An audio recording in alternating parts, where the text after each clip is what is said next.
बच्चों आंकड़े दो प्रकार के होते हैं, प्राथमिक आंकड़े और गौण आंकड़े। प्राथमिक आंकड़े क्या होते हैं और गौण आंकड़े क्या होते हैं, इसके लिए एक उदाहरण लेते हैं। मान लीजिए कोई बच्चा पूरा साल गणित में आए अंकों को लिखता रहता है, ये जानने के लिए कि वो अच्छा कर रहा है या नहीं। तो यहाँ पर ये जो आंकड़े हैं ये प्राथमिक आंकड़े हैं, क्योंकि जिसे इसका अध्ययन करना है आंकड़ों का, वो खुद ही उन्हें इकट्ठा करता है।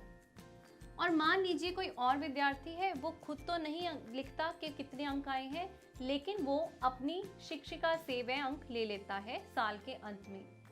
यहाँ पर जिसने इसका अध्ययन करना है वो दूसरे पर निर्भर करता है और दूसरे से आंकड़े लेता है, इसे गौण आंकड़े कहते हैं।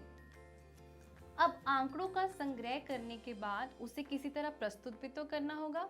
तो आंकड़ों का प्रस्तुतिकरण कैसे किया जाता है? दो तरीकों से, एक अवर्गीकृत बारंबारता बंटन सारणी से और एक वर्गीकृत बारंबारता बंटन सारणी से।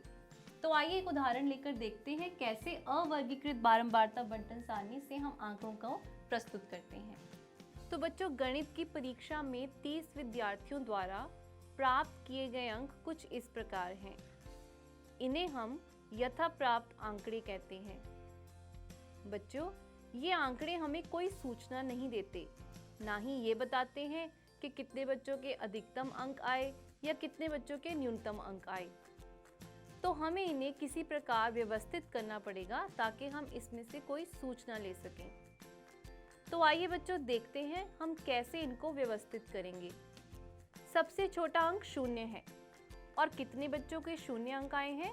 केवल 1। अगला अंक है 0.5। कितने बच्चों के 0.5 अंक आए हैं? वे हैं 2 बच्चे। तो इस तरह हम यहाँ पर 2 लिखेंगे। अगला अंक है 2। कितने बच्चों के 2 अंक आए हैं? केवल 1 बच्चे के, तो यहाँ लिखेंगे 1। अगला है 2.5। कितने बच्चों के 2.5 अंक आए हैं? वे है केवल 1, तो यहाँ हम 1 लिखेंगे। अब अगली संख्या क्या है? वे है 3। कितने बच्चों के 3 अंक आए हैं? 1, 2, 3। 3 बच्चों के 3 अंक आए हैं, तो यहाँ पर हम बारंबारता 3 लिखेंगे। अब है 4।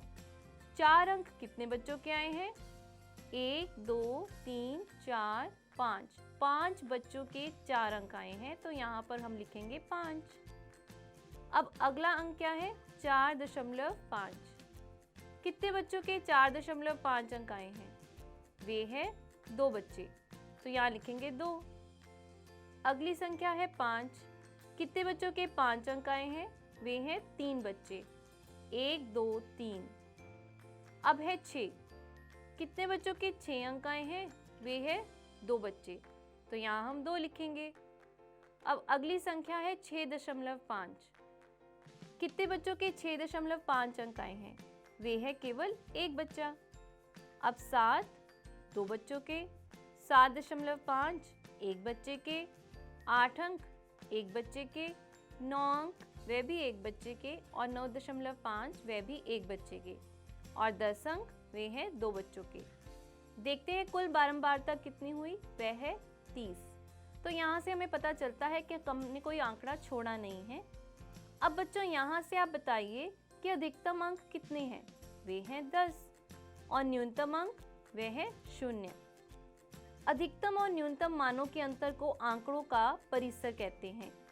यानी हम लिख सकते हैं परिसर बराबर अधिकतम अंक घटाव न्यूनतम अंक, यानी 10 घटाव 0 या फिर 10।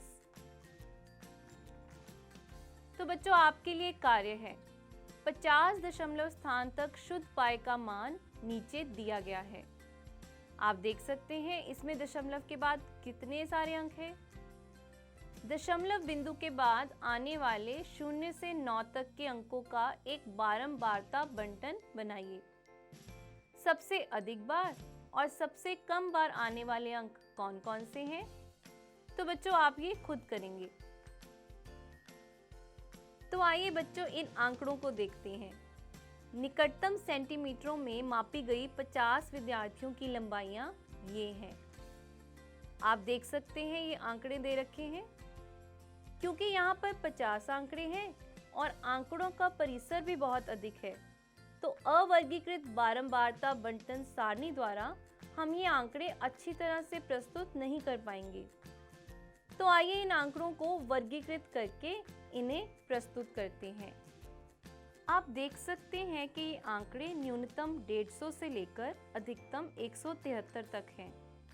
तो आप इन आंकड़ों के लिए कुछ इस तरह से समूह बना सकते हैं, जैसे 150 से 155, 155 से 160 और इस तरह से करते करते 170 से 175।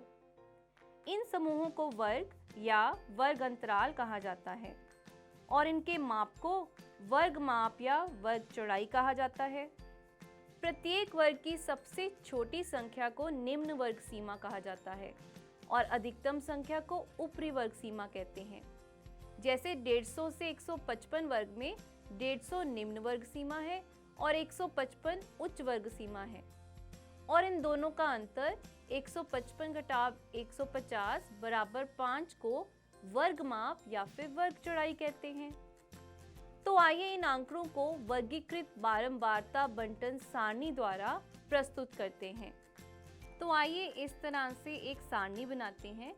पहले स्तंभ में हम लिखेंगे लंबाई सेंटीमीटर में, दूसरे में मिलान चिन्ह और तीसरे में बारंबारता। लंबाई जो कि सेंटीमीटर में है, हम वर्गों द्वारा इन्हें व्यवस्थित करेंगे। तो पहला वर्ग था 150 से 155, अगला 155 से 160, फिर 160 से 165, फिर 165 से 170 और फिर 170 से 175। तो आइए ज़रा इन आंकड़ों को देखें। पहला आंकड़ा है 161। 161 160 से 165 के बीच में है। तो हम यहाँ पर इस वर्ग के सामने इस तरह से एक टेढ़ी रेखा बनाएंगे। अगला आंकड़ा है 150। 150 से 155 के बीच में ही आता है, इसलिए जो दूसरी टेढ़ी रेखा है वो 150 से 155 के सामने इस तरह से बनाएंगे। अगला है 154। निश्चय ही ये भी 150 से 155 के बीच में है, तो यहाँ पर हम दूसरी टेढ़ी रेखा इसके सामने बनाएंगे। उसके बाद है 165। अब 165 किस वर्ग में आएगा? 160 से 165 या 165 से 170? बच्चों, ये दुविधा दूर करने के लिए एक नियम है। नियम क्या है? किसी भी वर्ग में निम्न वर्ग सीमा तो उस वर्ग के अंदर आती है, लेकिन उच्च वर्ग सीमा नहीं आती। तो इस तरह से 165 का जो आंकड़ा है उसे हम 165 से 170 के बीच ही मानेंगे। तो इसके लिए जो टेढ़ी रेखा बनाएंगे इसके सामने बनाएंगे। अगला आंकड़ा है 168। वो कहाँ आएगा? वो भी 165 से 170 के बीच में, तो यहाँ लगाई एक और रेखा। अगला है 161। वो 160 से 165 के बीच में, तो यहाँ उसके लिए लगाएंगे एक और टेढ़ी रेखा। अगला है 154। 154 150 से 155 के बीच में यहाँ पर। अगला है 162। 162 यहाँ पर। फिर है 150। 150 150 से 155 के बीच में। फिर है 151 जो 150 से 155 के बीच में। बच्चों, एक चीज़ का आप ध्यान रखें, जब भी पांचवा आंकड़ा किसी वर्ग में आता है तो पांचवी टेढ़ी रेखा अलग से ना बनाकर पहली चार रेखाओं को इस तरह से काटती है। तो बच्चों, इस तरह आप इस सारी सारणी को खुद पूरा करें। तो बच्चों, अब हम इन मिलान चिन्हों को गिनकर यहाँ पर बारंबारता लिखेंगे। आप निश्चय ही पाएंगे कि 150 से 155 वर्ग की बारंबारता 12 है, 155 से 160 की 9 है, 160 से 165 की 14 है, 165 से 170 की 10 है और 170 से 175 की 5 है। क्या आप इस सारणी से कोई निष्कर्ष निकाल सकते हैं? अधिकतम विद्यार्थियों की लंबाई 160 से 165 सेंटीमीटर के बीच है। न्यूनतम विद्यार्थियों की लंबाई 170 से 175 सेंटीमीटर के बीच है। आप देख सकते हैं कि 50% से अधिक छात्रों की लंबाई 165 सेंटीमीटर से कम है।